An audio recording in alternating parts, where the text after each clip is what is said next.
Hi guys, what's up? My name is David and welcome back to my channel. If you're new here, I talk about Viking related stuff, but also queer related stuff and how they interact with each other and basically just challenging dominant assumptions about a whole variety of things. And I get asked a lot where I get my information from. So I am a third-year student of Scandinavian Studies at the University of Amsterdam, and my status as an enrolled student means that I have access to publications that are behind a paywall for some people. And I thought I would talk about where else you could access available, free, reliable information on the Viking Age. So first, I just want to talk about some aspects of the information source that make it reliable. Because if we just go around the internet, not everything is inaccurate, but also not everything is trustworthy. So there are some things you could look for when deciding for yourself whether the information you are reading or watching is trustworthy. First, of course, where did you find this information? There are some platforms that are more or less reliable than others.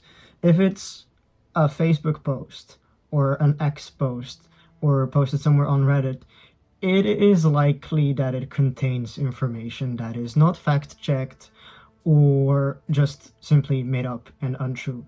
This doesn't mean that every single piece of information on these platforms is incorrect. It's just sometimes the medium makes it easier to spread misinformation, especially when fact-checking is not really done. But another very important aspect of this is finding out who wrote it. Like, if it is a post by your Uncle Steve, who just shares his thoughts about what he thinks the Vikings are, chances are his information will not be accurate.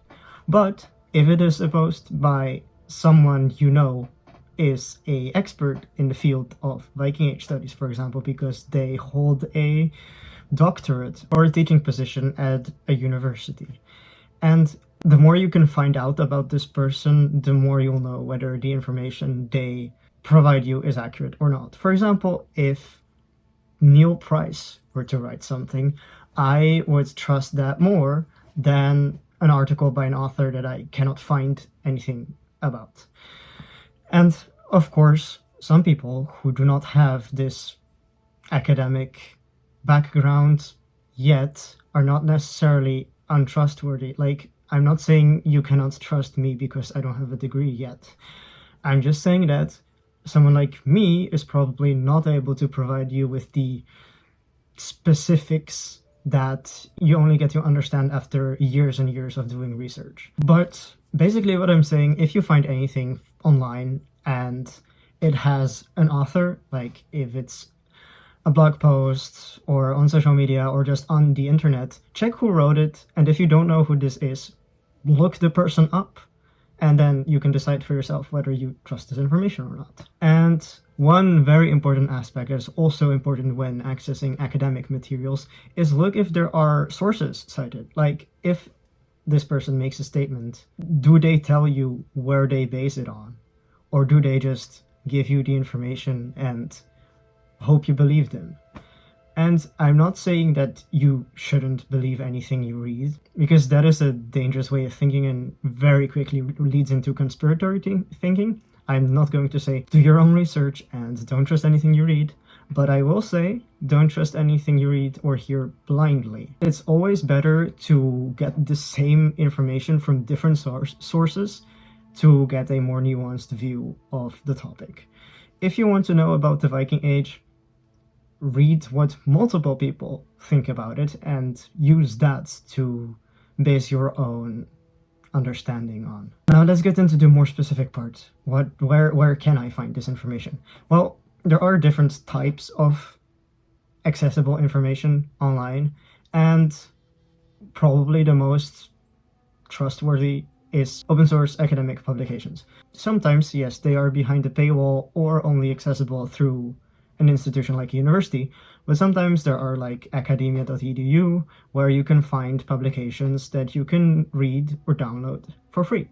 And that's great, but I also know that some people who do not have an academic background might find it a bit difficult to get through an academic publication because they don't have the research skills or academic vocabulary to read that. So there are also some books on the Viking Age that are written in a very accessible way. For example, these ones. This one recently came out and I really like the cover. This is written in a very accessible way. Then we have these like introductory works, for example, Exploring the World of the Vikings, or The Vikings, or The Children of Ashenelm, which are all written by established academics, but in a way that is understandable to the general audience. And for example, I really like this one because it has a lot of very nice schematic illustrations and like pictures like this. And of course, if you want to access a book like this, you'll also have to pay for it.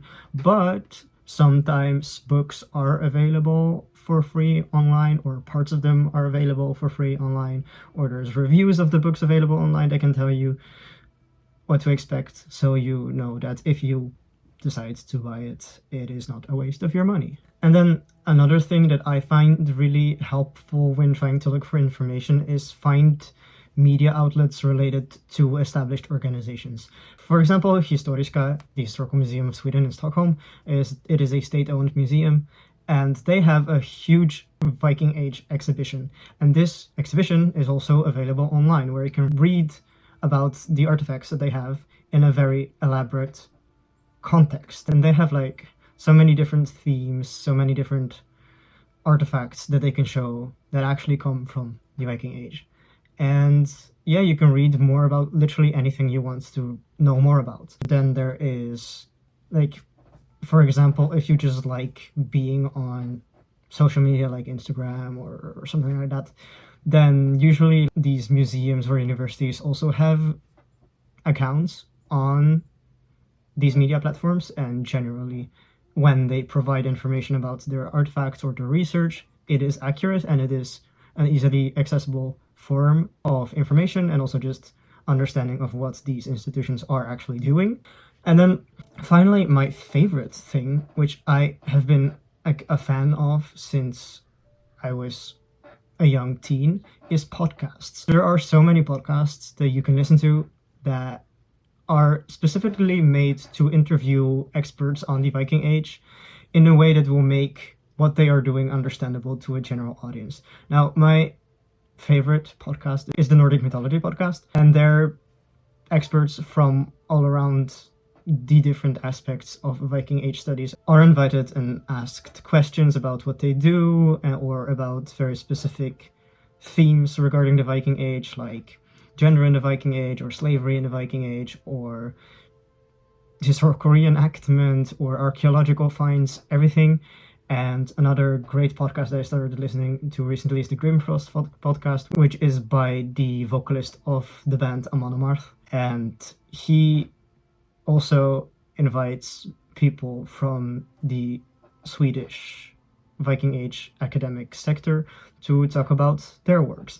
And what I really enjoy about this interview structure is that non-academic people ask the researchers questions that others listening may also have, and that makes it accessible, and that makes it feel personal, because it's like, oh yeah, I was also wondering this.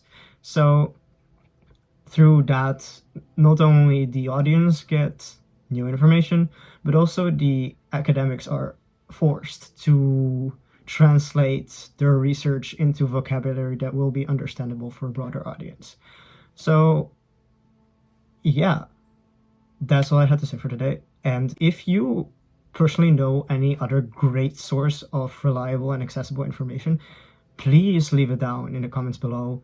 Not just for me, but for anyone else that might be watching this video. I thank you so much for watching. If you're still watching, wow, I'm really glad you watched until the end. And I am so close to getting monetized, as I've said so many times before. So please, if you enjoyed this video, go watch my other ones. Like this video, leave a positive comment, subscribe, do whatever you want, and I will see you next time. Bye bye.